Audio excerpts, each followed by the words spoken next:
Hello, guys. Welcome to another episode of the Commerce Lab by Ecomcy, the place of anything related to Amazon FBA private level and e-commerce. My name is Vincenzo Toscano, the founder and CEO of Ecomcy, and today we bring you another special guest. His name is Chris Shipferling, and he's the founding partner at GW Partner and also the founding partner at South Call, two amazing companies that they specialize around the niche of helping you when it comes to the exit of your e-commerce business.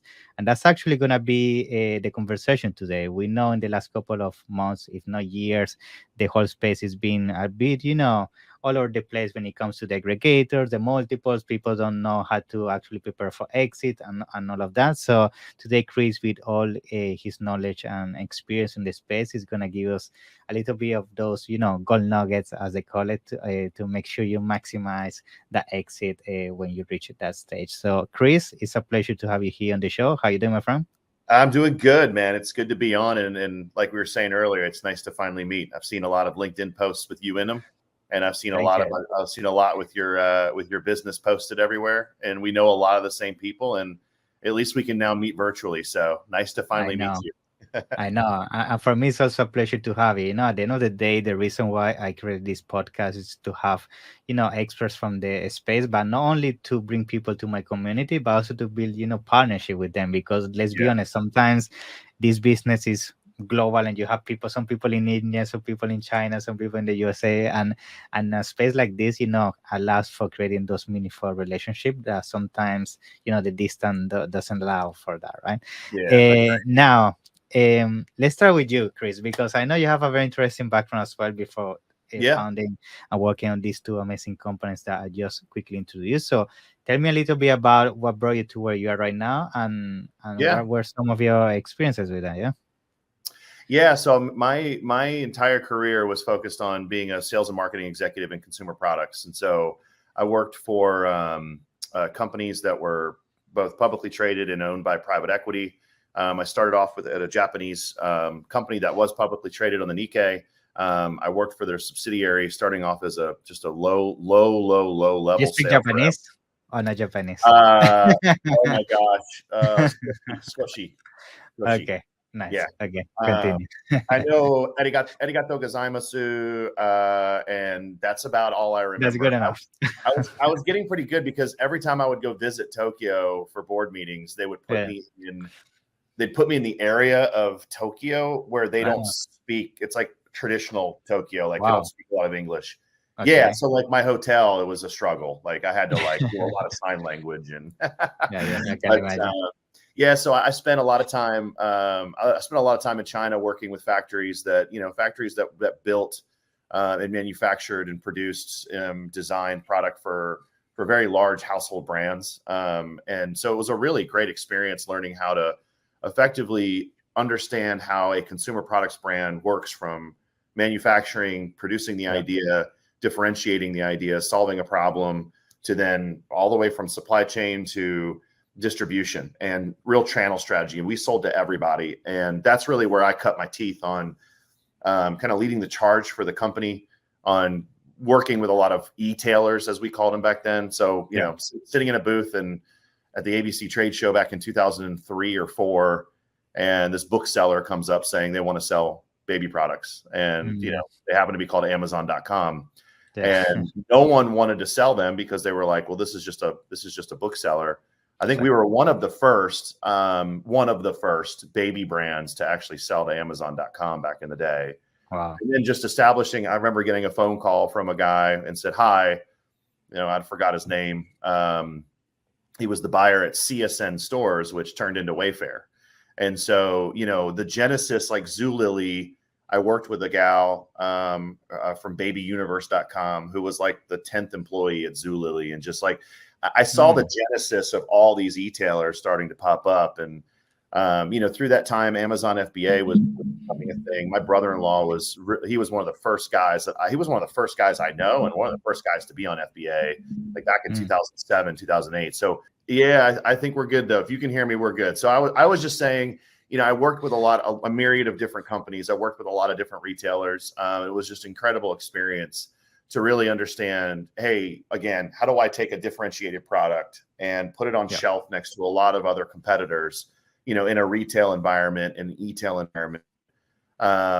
And so, yeah, I learned a lot, and I was running sales and marketing at that company before I left. I moved to Evenflo, which is a big household brand as well. This is all in the baby space. I did a little bit in toys. So I worked for Evenflo for a few years. They were owned by huge private equity called Weston Presidio. They also owned JetBlue. They were original investors in JetBlue and Guitar Center and Party City. And yeah, so it was big, kind of a much, I'd say, bigger experience. I worked with a lot of folks from Procter & Gamble at that company. And so that was also a great learning experience. And I was a director of sales there for a few years. So I then worked for a Barcelona-based company for about 4 years. They hired me to bring their product into North America. Their organic markets were Spain, France, Italy, and also UK and Germany. And so they had really no presence whatsoever. It was a really tough go. I learned a lot. That's where I started to learn my appreciation for being an entrepreneur. I mean, even though I was part of a larger organization, they were about I want to say about $150 million company.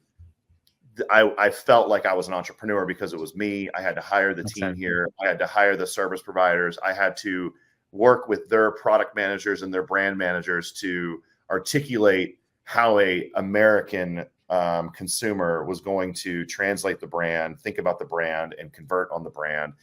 And that's actually, just being succinct, that's actually where I also learned how to do Amazon myself. So I was stuck with a bunch of inventory. We were going through different collections. And I was so tired of hearing what the buyer had to say at Bye Bye Baby. I said, hey, it's time to learn Amazon. So I listened to AM PM podcasts religiously with Manny Coates. Manny Coates, yeah. Yeah, and with Kevin King. Yeah. In fact, when I first met Kevin, I was like, hey, man, you taught me Amazon. And he's like, who the hell are you? I think Kevin is like that grandfather that everybody has, like, that teach you all the different things of life. That's Kevin, It is Kevin. He is kind of the guy, who's the professor? There's the professor of Amazon, Howard, but then Kevin's the grandfather, man. So anyways, and then I did all the white papers, and I downloaded as many podcasts as I could listen to. And I learned how to take a widget from a warehouse and run it through back in 2014-15, where advertising was so much more simple. 20 cents per click. It was, and I learned, hey, keywords matter. Here's where you do keyword research. Manny just launched Helium 10, I think, in 2015. And so I was really learning how to optimize, and I learned it. I really did. And I was, and I also knew, hey, look, this is kind of where the world is headed. Direct to consumer is going to be not the thing. It's going to be one part of, a really good optimized consumer products brand. And I also noticed that there were a lot of my peers from other brands that just had no idea what they were doing when it came to digital strategy. So Jeanne was the name of the company.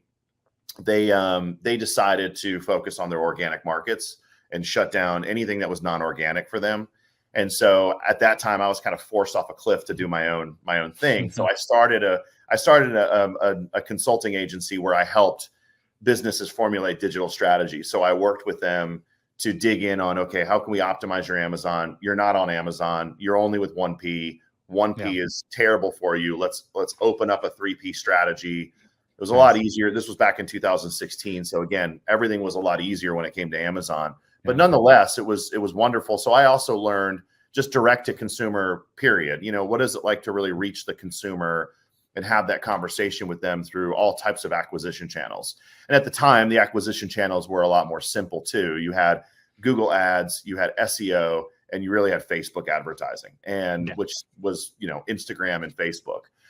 Obviously, TikTok, I don't even know if it was around yet. Not many people were really doing much with Pinterest. Twitter was not really a thing for consumer product brands. And so really just focusing in on those activities. How do you help a larger company think through optimizing their website for conversion and which acquisition channels and metrics they should be thinking about? So that was kind of my journey. I met these guys here in Charlotte. We started Global Wired Advisors. They were investment bankers.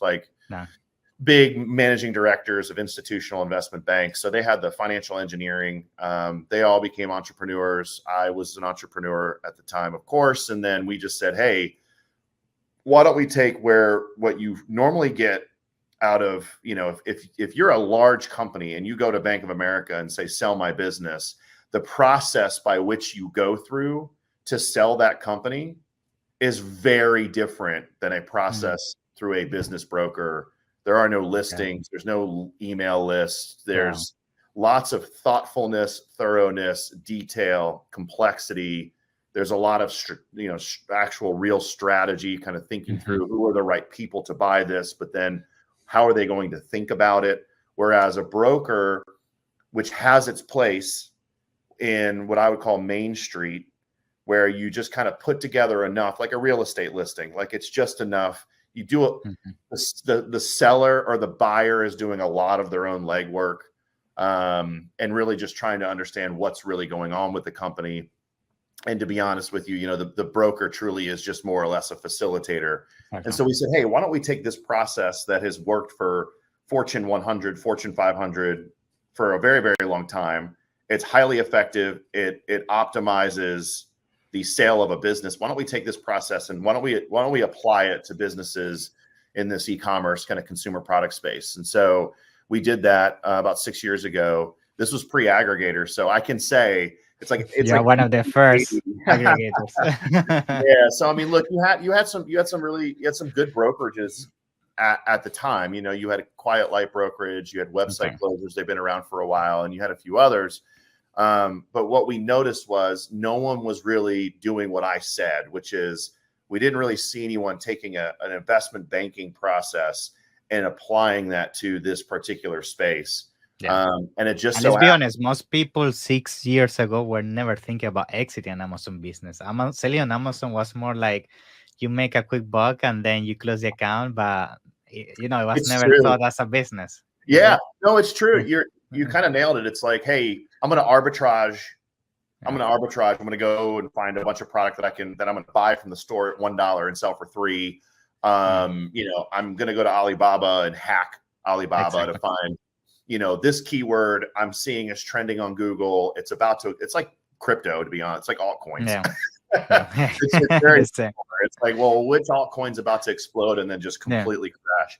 And so, that's right. And then it was around that time when we discovered that people were really either utilizing Amazon as a sales channel, and they had a real brand, real kind of what I would call a diversified brand, or they were primarily on Amazon, but they really cared about their brand. They cared about the products they were making. They were solving a problem. They put a lot of thought into it.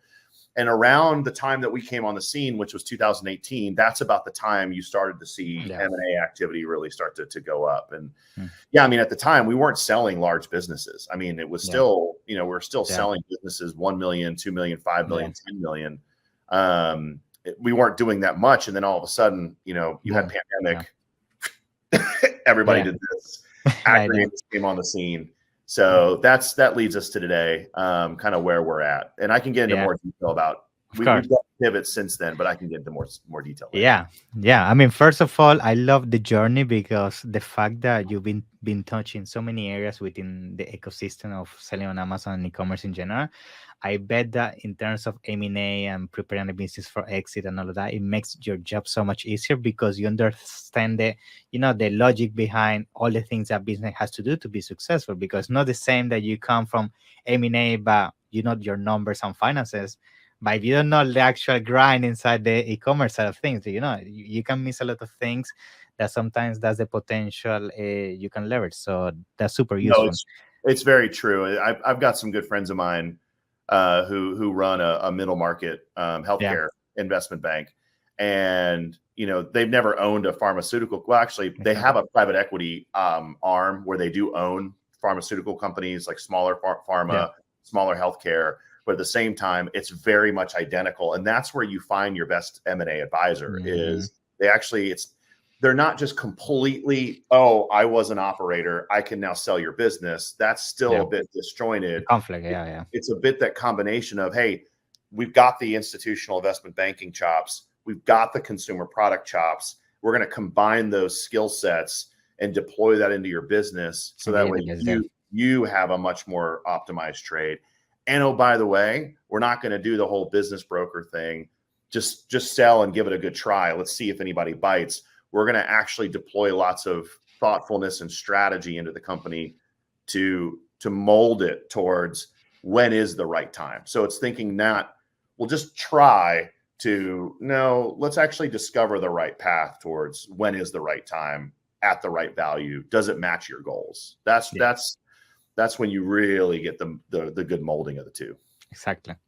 Now, let's start touching a little bit about how this whole thing started and where we are right now. Because let's be honest, in 2020, 2021, when the whole explosion of aggregators came into play, Yeah. I mean, I remember I was having at least 5 emails per day from people, aggregators, saying like, if you have a brand, I give you 5% referral, 10%, 200K, $1 million, things like that, you know?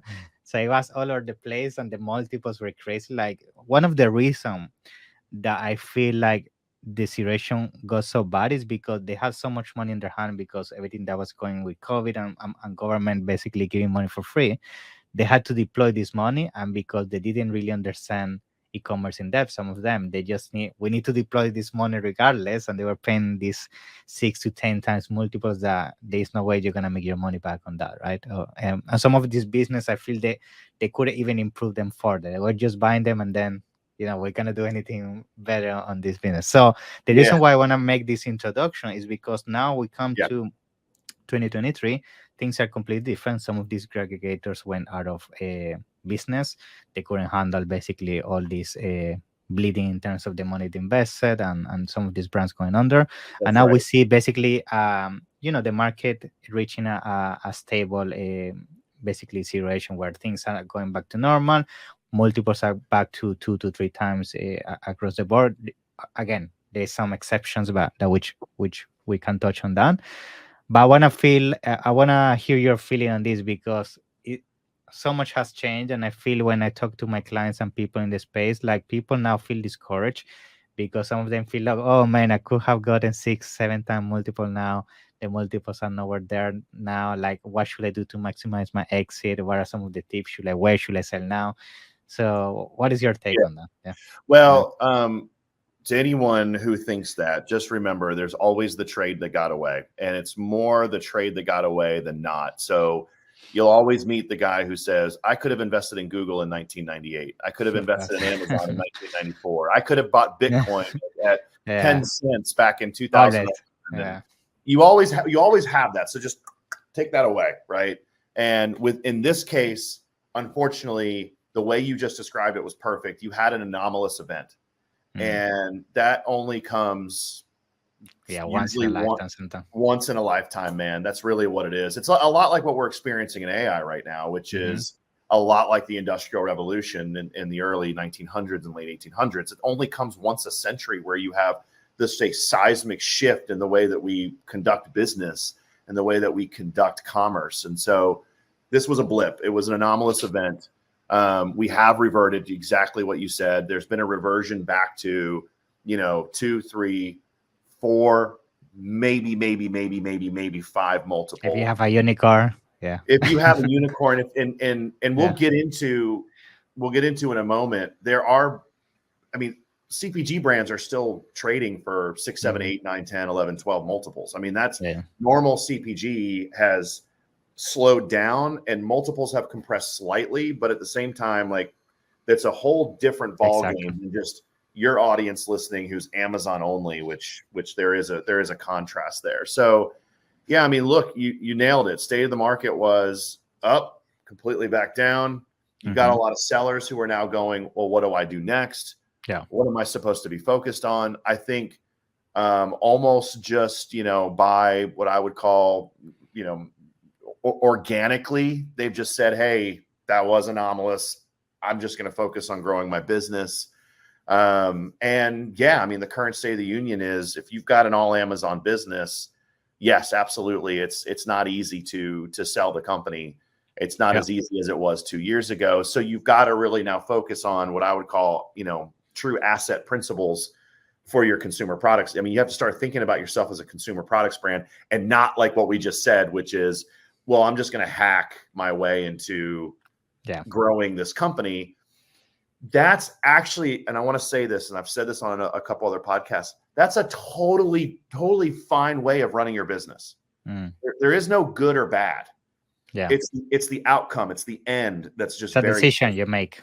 Yeah, exactly. So if I say, hey, look, man, you and I, we're going to go into business together and all we're going to do is cash flow this thing. Well, that's a much different mindset where we're going in basically saying, okay, let's do the keyword research thing. Let's try do an exit. Yeah. Let's automate it through AI. Let's do all these things to where, hey, if it goes away in 2 years, we don't care. We're going to cash flow it. Now let's have a discussion about that cash flow. Is it my own personal bank account? Am I reinvesting it in other activities? Am I sending it off to real estate? Like, what am I doing with that cash flow? If you want to actually build something to sell, if you want to build something to then eventually exit, and you're a consumer products brand that's only on Amazon, well, now you have to flip your mentality because it's a different ballgame now. You have to think about it in terms of, okay, there's a path and a strategic plan that I have to follow. There's a way to now build this brand. There's a way for me to now, I have to think differently about my product development. I have to think differently about the way that I present my brand. I have to think differently about my listings. I have to really think about channel diversification and channel expansion. And what does that really look like? Can I actually do it? Do I have the amount of margin in dollars to be able to do any of that? Because that's a way to present yourself as a more attractive target to buyers, right? Exactly. And the other thing a lot of people don't realize or don't think about is the mentality has always been on SDE and a multiple of historical data. When you want to try and bring multiples up, you've got to think about the future. And there's a lot of brands that are not really, there's a lot of Amazon specific owners that they've of course thought about the future. So I'm not going to be egregious, but they've never really taken the time to go, okay, I'm actually going to plot out the future. Exactly.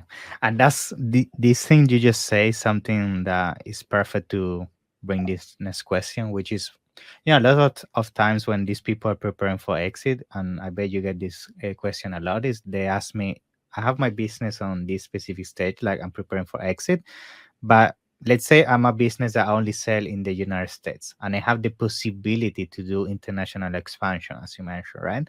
Sometimes there's always this fear that comes into play, into the strategy, like I either do it and I fail doing it. And therefore, if I fail doing it, when it comes to selling the business, that's like a stain on the business, like I tried and it didn't work out.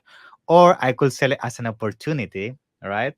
And that comes down a little bit to what you're basically outlining, which is thinking about the future and how you pitch your business for the future growth. So basically, to summarize, like right now, if you're in a position that you have the opportunity to add other channels like Walmart, Shopify, expand to other countries, or you have the option to streamline all your things in the US, get your profit rights, your sourcing, prices, and everything, and then pitch it like, I haven't done these things, but the opportunity is there. Like, with these two scenarios, realistically, where do you think? Yeah, absolutely. It's a great question. I know it's a question of a lot of brand owners for sure.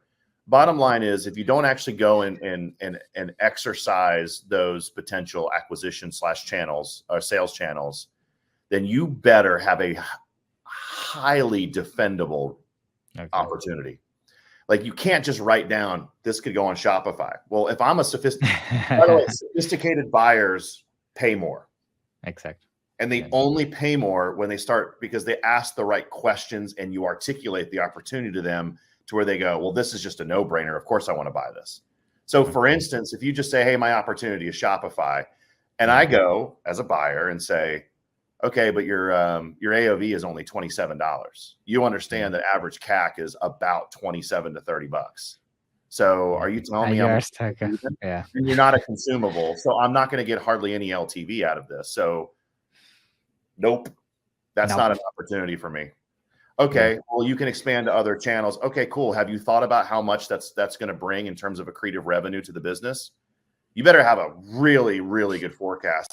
And I'm going to ask 15 questions. I'm going to go in depth. I'm going to poke so many holes in the forecast. And if I come away from that conversation going, okay, this is real opportunity, because you've done your homework, you've done your research on, current markets.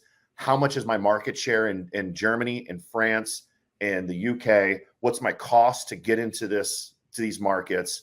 What's the keyword research that backs up if you're on Amazon, if you're doing something different with other marketplaces? I need to understand all of the information, because the more you can get detailed and get complex with me as a buyer, I welcome that, because you are making me have an appetite for wanting to purchase the business. So that's really the mix. So you either go for it and you do it. And oh, by the way, if you were going to fail at all these things anyways, your plan and your forecast were going to fail too.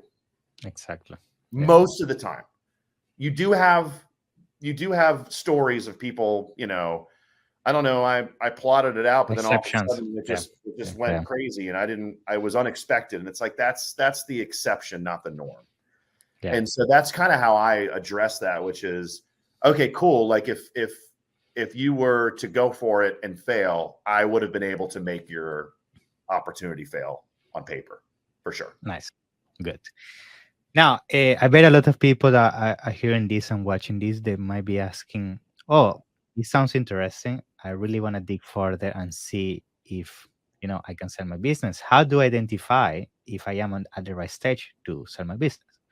So I know right now the criteria from most people has changed completely compared to the last 2 years. Like now people is looking for higher revenue, different profit margins, and so on. So can you briefly touch on right now in 2023, what is realistically a business that, you know, is attractive, have a good chance to have a successful exit, would you say?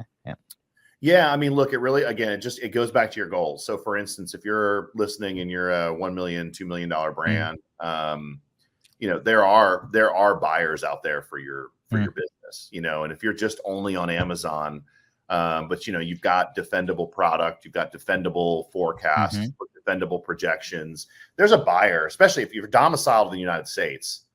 You've got the ability to exercise what's called the SBA loan, which I think you might be familiar with. So you can purchase a company through the SBA loan. While interest rates have driven those interest rates higher, there's still really great SBA loan brokers. A good friend of mine is one here in Charlotte. Steven Spear is another guy who's just does a great job when it comes to helping buyers identify good opportunities and utilizing that SBA loan. He's got his own pool of capital as well to kind of help those buyers identify more what I would call Main Street businesses, small businesses. So there's still a buyer, but you know, again, you hit a ceiling. Like you're just going to sell for 2.5, 3 multiple. That's all you're going to get out of it. Now, people go, well, why should I sell? And I always just go, yeah, look at your salary. When you're $1 million business, you're not making anything for salary. Exactly. You're putting all of your money back in inventory. So at that point, if I've got 200,000 of SDE and someone's offering me 800,000, that is literally 8,000% more than what you make at $0 or whatever it is. Exactly. And so that's my argument to them, which is you're not making anything. You just have $1 million business or a 7. Which sounds amazing to say to your friends. Yeah, I got a $1 million business, but the reality is that it's amazing. It's amazing until you and I are at the pub and I have to borrow money for my beer, right? So that's where it's not amazing. Yeah, I know. So that would be the argument there. I mean, look, you know, anybody who's really grown something pretty strong on Amazon that's listening right now, they've got real defendable product. They're really concerned around brand building. You know, what makes you a more attractive target? It's a lot of what we just discussed. I mean, you know, we could spend a whole podcast going into, we could do a whole series going into going by function and what makes you more attractive. But to speak to it very high level, I've got a brand. And brand is identified in a few different ways. Can I have the second conversation with the consumer? But do I create a community? Do I create an affinity towards my brand because I've either solved a problem for them? I've got a diversification of product. I've got something truly differentiated that is just, you know, it can be sold to lots and lots and lots of people, right? It's not a commodity. That's really what I'm trying to say. And unfortunately, Amazon has a propensity. Amazon as a platform has a higher propensity for commoditized products than differentiated products, unfortunately. But commoditized products don't sell. They just don't. They don't sell in terms of no one really wants them. So kind of focus on brand building, and then you really start to take yourself. You're already taking yourself seriously, so I don't want to dilute that. You're taking yourself seriously on Amazon. Now it's time to think about a strategic plan to get off Amazon and to think about how I can now diversify into what I would consider concentric circles of difficulty when it comes to becoming a more attractive target, right? If I can, your lowest hanging fruit is always the marketplaces, always. Okay, Channel Advisor can help with that. Like one touch button and boom, I'm everywhere, right? So, Newegg and Rakuten and Walmart and Home Depot and Macy's and all these other, that's all your low hanging fruit. So that doesn't necessarily bring you a lot more multiple when it comes to selling the company.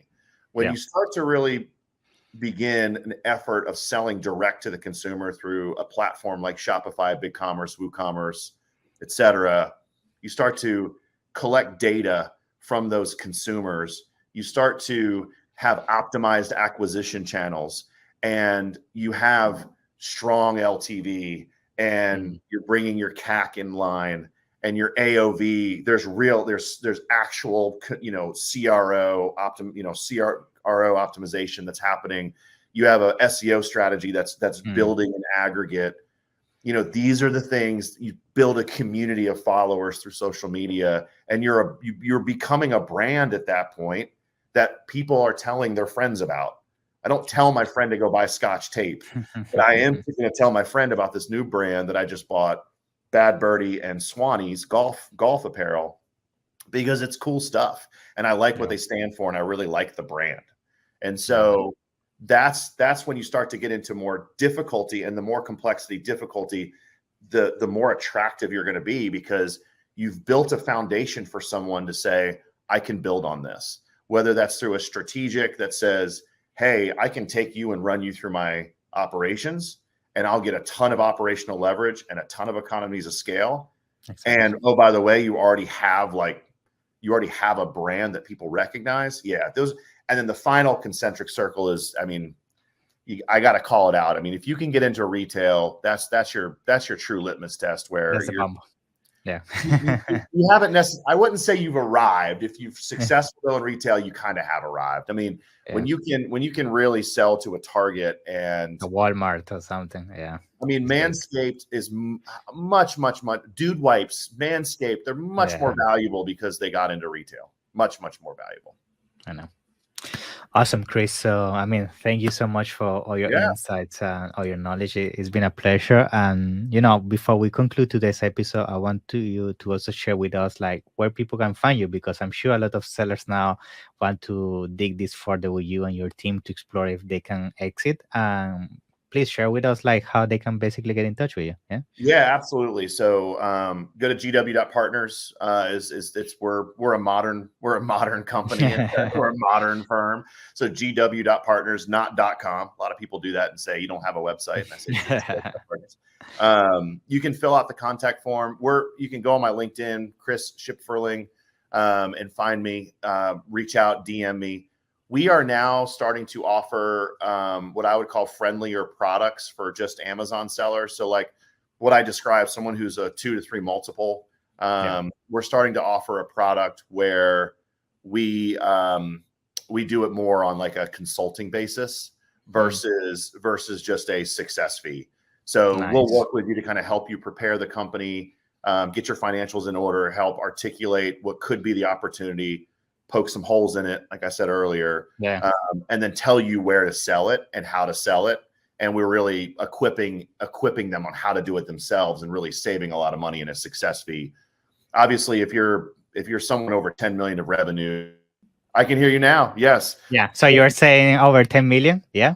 Yeah. I was just saying, if you're over 10 million, that's not a product you'd ever want to, you wouldn't go through a product like that. You'd want to go through a product that's much more sophisticated, because it's a process that reaches out to, bigger, better corporate development desks, et cetera. So awesome.